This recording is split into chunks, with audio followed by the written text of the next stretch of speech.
ఒక చిన్న గ్రామంలో రాము అనే రైతు ఉండేవాడు. అతను కష్టపడే వ్యక్తి. ఎప్పుడూ తన పొలంలో పనిచేయడం, తన విత్తనాలను నాటడం కోసం సమయం కేటాయించేవాడు. ఒకరోజు అతను వెదురు విత్తనాలను కొనుగోలు చేసి వాటిని తన పొలంలో నాటాడు.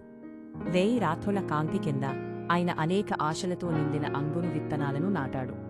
ప్రతిరోజు ఉదయం సూర్యుడు మెల్లగా ఉదయిస్తుంటే వాన నీడలను పోసేవాడు. తన విత్తనాలను చూసి ఆశగా ఉండేవాడు.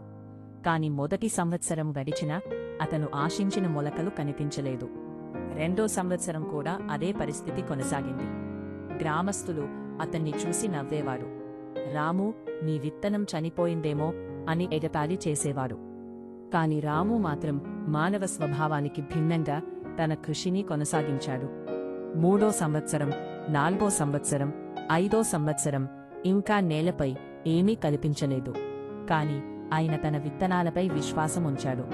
ఒకరోజు అకస్మాత్తుగా నల్ల నేల నుండి ఒక చిన్న మొలక బయటకు వచ్చింది. ఆ మొలక క్రమంగా పెరిగి కొన్ని వారాల్లోనే 90 అడుగుల ఎత్తు చేరింది. గ్రామంలో అందరూ ఆశ్చర్యపోయారు. రాము దృష్టిలో అద్భుతం సృష్టించింది. అప్పుడు రాము వాక్యాలు అందరూ వినాలంటే ఈ చెట్టు 6 వారాల్లో కాదు, 5 సంవత్సరాల 6 వారాల్లో పెరిగింది. ఆ 5 సంవత్సరాలు అది నేల కింద వేర్లు బలపరచుకుంది. అతని మాటలు అహంకారంతో కాకుండా కష్టానికి ప్రతీకగా మారాయి.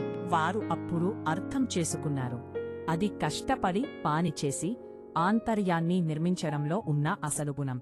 కాకపోతే మీ కష్టం ఫలితం వెంటనే కనిపించకపోయినా అది లోపల మీ భవిష్యత్తును నిర్మిస్తూనే ఉంటుంది.